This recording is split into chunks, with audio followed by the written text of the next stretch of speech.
अस्सलाम वालेकुम एवरीबॉडी। जो आज टॉपिक हम डिस्कस करने जा रहे हैं वो है रेशनल एंड इरेशनल नंबर्स। हम सब ने पढ़ा हुआ है कि रेशनल नंबर क्या होते हैं, रेशनल नंबर्स क्या होते हैं। इवन क्लास 4 से हम पढ़ते आ रहे हैं कि रेशनल्स क्या हैं, रेशनल्स क्या हैं। पर हमारा अलमिया यह है कि हमने कभी समझा नहीं हुआ, तो इसीलिए हमें बार बार पढ़ने की ज़रूरत पड़ती है। तो इंशाल्लाह आज इस तरीके से पढ़ेंगे कि इंशाल्लाह दूसरी बार हमें पढ़ने की नीड नहीं होगी। हमारे पास दो टर्म्स आ जाते हैं, एक रेशनल और एक इरेशनल नंबर्स। रेशनल और रेशनल्स को पढ़ने के लिए हमें चार टर्म समझना होगा। Terminating means to end. Terminating का मतलब होता है टू एंड, मीन्स हमारे पास जो भी डिजिट्स हैं ना उनकी कोई लास्ट पॉइंट हो, किसी नंबर पे जाके वो एंड हो रही हो। सपोज 4.125 यहाँ पे ख़त्म हो गया। अगर मैं कह रहा हूँ 3.8 ख़त्म हो गया, यहाँ मैं कह रहा हूँ कि 4.1124, तो ये यहाँ पे ना टर्मिनेट हो रहा है, तो हम इसको कह देंगे टर्मिनेटिंग। जो डेसिमल के बाद किसी ना किसी पॉइंट पे आके ख़त्म हो जाए तो हम उसको कहते हैं टर्मिनेटिंग। उसके बाद आती है non terminating. Non terminating terminating का अपोजिट होता है। नॉन टर्मिनेटिंग को हम नॉट एंडिंग कहते हैं, means it has no ending point. Non terminating हमारा कभी ख़त्म नहीं होता, वो चलता ही जाता है। सपोज करें मैं लिख रहा हूँ 4.1234667 अप टू चल रहा है। अगर मैं लिख रहा हूँ उसको अभी भी 1.2468312 सो ऑन, मीन्स यहाँ पे ख़त्म नहीं हो रहा, तो हम उसको कह रहे हैं नॉन टर्मिनेटिंग। उसके बाद होती है रिकरिंग। रिकरिंग मीन्स कोई चीज़ बार बार आ जाना ना। 1.2222 1.666 1.777 मीन्स जो भी नंबर्स है ना वो चलते ही जा रहे हैं। ठीक है, सेम नंबर रिपीट हो रहा है तो हम उसको कहते हैं रिकरिंग। और रिपीटिंग का आपको पता होता है, इसका मतलब होता है कि कोई खास पैटर्न बन रहा हो हमारे पास। अभी पैटर्न क्या होता है, अगर मैं कह रहा हूँ कि कोई नंबर है आता है 1.67266726 अभी आप देखेंगे ना यहाँ पे एक पैटर्न बन रहा है, 4 नंबर्स का पैटर्न, 4 नंबर का पैटर्न, 4 नंबर का पैटर्न। अगर मैं फिर से बात करूँ किसी नंबर की 4.1736 1736 और अब तक चलता ही जाएगा। यहाँ पे भी 4 नंबर्स का पैटर्न, यहाँ पे भी 4 नंबर्स का पैटर्न, यहाँ पे भी 4 नंबर्स का पैटर्न। तो हमने 4 चीज़ें ये टर्म्स समझ ली। आ जाते हैं रेशनल्स के पास।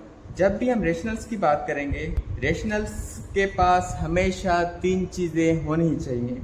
टर्मिनेटिंग, और दूसरा आ जाता है हमारे पास, ठीक है, नॉन टर्मिनेटिंग मीन्स टर्मिनेट नहीं हो रहा बट रिकर हो रहा है। रिकरिंग मीन्स वो नंबर सेम रिपीट हो रहा है। उसके बाद थर्ड आ जाती है नॉन टर्मिनेटिंग बट रिपीट हो रहा है। ठीक है, ये अगर तीनों चीज़ें किसी नंबर के पास होंगी तो वो हमारे रेशनल होंगे, और उनके पास क्या होंगे, नंबर 1 नॉन टर्मिनेटिंग, और इनके पास रिकर भी नहीं होगा और ना ही रिपीटिंग होगी। तो अगर हमें डिफ्रेंशिएट करना है रेशनल्स और रेशनल्स के बारे में, तो हमें रेशनल्स के पास हमेशा 3 फैक्टर्स होंगे, तीन चीज़ें होंगी, तो हम उसको रेशनल कहेंगे। कोई नंबर टर्मिनेट हो रहा है तो हम आंख बंद करके कहेंगे कि भाई ये रेशनल नंबर है। ठीक है, अगर कोई नंबर टर्मिनेट नहीं हो रहा पर उनके पास 2 खुसूसियात हैं, और क्या है वो, रिकर भी हो रहा है, रिपीट भी हो रहा है, तो वो क्या हो जाएगा, रेशनल हो जाएगा। और नॉन टर्मिनेटिंग होगा और रिपीट भी नहीं हो रहा और ना ही रिकर हो रहा है, तो उसको क्या कहेंगे, रेशनल्स। चलिए एग्जाम्पल देखते हैं। अगर एग्जाम्पल्स की मैं बात कर रहा हूँ तो मैं यहाँ पर कोई भी नंबर है 1.1225, ये खत्म हो गया, टर्मिनेट हो गया, तो ये क्या हो गया हमारा रेशनल्स। मैं रेशनल्स को आर्क पे लिख रहा हूँ। ठीक है, उसके बाद हमारे पास एक नंबर और आया 1.6666।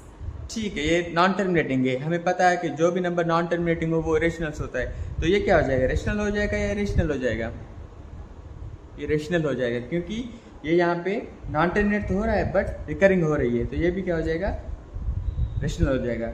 अगर मैं तीसरे एग्जांपल की बात कर रहा हूँ कि मैं अगर लिख रहा हूँ कि 7.6245 ठीक है, और ये चलता ही जा रहा है, ये चलता जा रहा है, इनफाइनाइट कहते हैं हम, तो ये भी क्या हो जाएगा। हमने पढ़ा हुआ है कि कोई भी नंबर नॉन टर्मिनेटिंग हो बट वहाँ पे कुछ रिपीटेशन हो रही है, यहाँ पे देखिए कुछ पैटर्न नहीं बन रहा सेम, इसके बाद भी सेम ही बनेगा 6, 2, 4 एंड 5। तो ये भी क्या हो जाएगा हमारे पास रेशनल।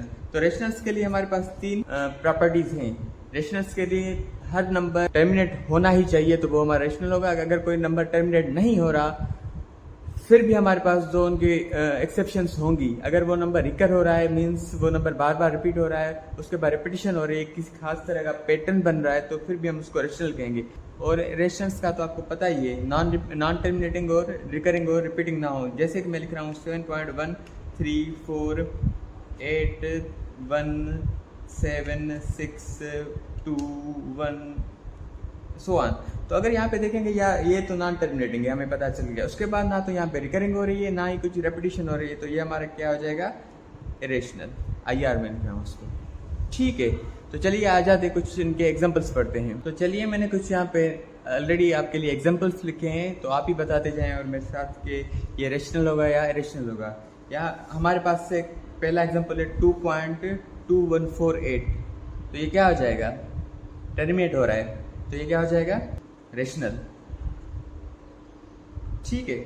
उसके बाद 6.66666 ये चलता ही जा रहा है। हमने पढ़ा है कि जो भी नंबर चलता ही जाए इनफाइनाइट हो पॉइंट के बाद तो वो रेशनल होता है, पर यहाँ पे रिकरिंग हो रही है, एक ही नंबर बार बार रिपीट हो रहा है, वो कौन है 6666, तो ये भी क्या हो जाएगा रेशनल।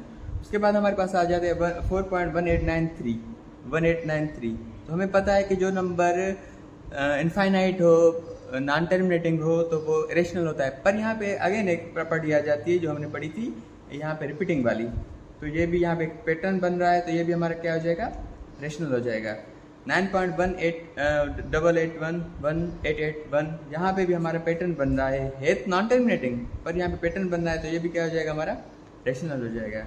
यहाँ पे मैंने कुछ फ्रैक्शंस में 1/2 हमें पता होता है, 1 को 2 के साथ डिवाइड करेंगे तो हमारे पास 0.5 आ जाएगा। तो यहाँ पे 0.5 टर्मिनेटिंग है, तो ये भी हमारा क्या हो जाएगा रेशनल। उसके बाद 3/4 हमें पता होता है कि 0.75 होता है, ये भी टर्मिनेटिंग है, तो हमारा क्या हो जाएगा रेशनल हो जाएगा। उसके बाद कुछ एग्जांपल आ जाते हैं कि यहाँ पे एक नंबर है जो नॉन टर्मिनेटिंग है, तो ठीक है हमने पढ़ा है कि जो भी नंबर नॉन टर्मिनेटिंग हो तो वो रेशनल होता है। क्या यहाँ पे कुछ रिकरिंग और कुछ रिपीटेशन हो रही है, कुछ भी नहीं हो रही ना, यहाँ पे हर नंबर एक यूनिक है, तो ये क्या हो जाएगा हमारा रेशनल। IR में लिख रहा हूँ उसको। उसके बाद हमारे पास 12.1124893 अगेन एक रैंडम सीरीज बन रही है, तो हमारे पास ये भी क्या हो जाएगा रेशनल हो जाएगा। उसके बाद 10/3 हमें पता होगा 10 को 3 से डिवाइड करेंगे तो 3.33333 अप टू इनफाइनाइट, तो ये क्या हो जाएगा रेशनल हो जाएगा नहीं, क्योंकि हमने पढ़ा है कि जो भी नंबर नॉन टर्मिनेटिंग हो रेशनल तो होता है, पर यहाँ पे रिकरिंग हो रही है 3 की 333 चल रहा है, तो ये भी क्या हो जाएगा हमारा रेशनल। और 20/3 हमें पता है कि 20 को 3 से डिवाइड करेंगे तो 6.66666 चलता ही जाएगा, तो यहाँ पे भी एक पैटर्न बन रहा है, तो हमारा क्या हो जाएगा ये भी रेशनल हो जाएगा। तो अगर हमें कंक्लूड करना चाहिए चीज़ों को, तो हमने पढ़ा कि टर्मिनेटिंग क्या होता है, नॉन टर्मिनेटिंग क्या होते हैं, रिकरिंग क्या होती है और रिपीटिशन क्या होती है। टर्मिनेटिंग जो नंबर किसी हद पे जाके खत्म हो जाए तो हम उसको टर्मिनेटिंग कहते हैं। नॉन टर्मिनेटिंग मतलब कोई भी नंबर जिसकी कोई एंडिंग पॉइंट ना हो। उसके बाद रिकरिंग हो रही है, कोई भी नंबर बार बार रिपीट हो रहा हो तो हम उसको रिकरिंग कहते हैं। और उसके बाद जो भी नंबर रिपीट हो रहा है किसी तरह का खास पैटर्न बन रहा है तो हम उसको क्या कहेंगे रिपीटिंग कहेंगे। वाकई कंक्लूड करना चाहिए चीज़ों को, तो हमारे पास अगर कोई भी नंबर आ जाता है ना हम उसको देखेंगे, अगर वो टर्मिनेट हो रहा है तो हम आंखें बंद करके कहेंगे कि ये रेशनल नंबर है। अगर हमारे पास कोई भी नंबर टर्मिनेट नहीं हो रहा तो हम आंखें बंद नहीं करेंगे, हम आंखें खोलेंगे, उनको देखेंगे कि किसी तरह की रिपीटेशन या रिकरिंग हो रही है तो वो रेशनल हो जाएगा। अगर किसी भी तरह की रिपीटेशन और रिकरिंग नहीं हो रही, एक रैंडम सीरीज बन रही है तो हम उसको क्या कहेंगे इरेशनल।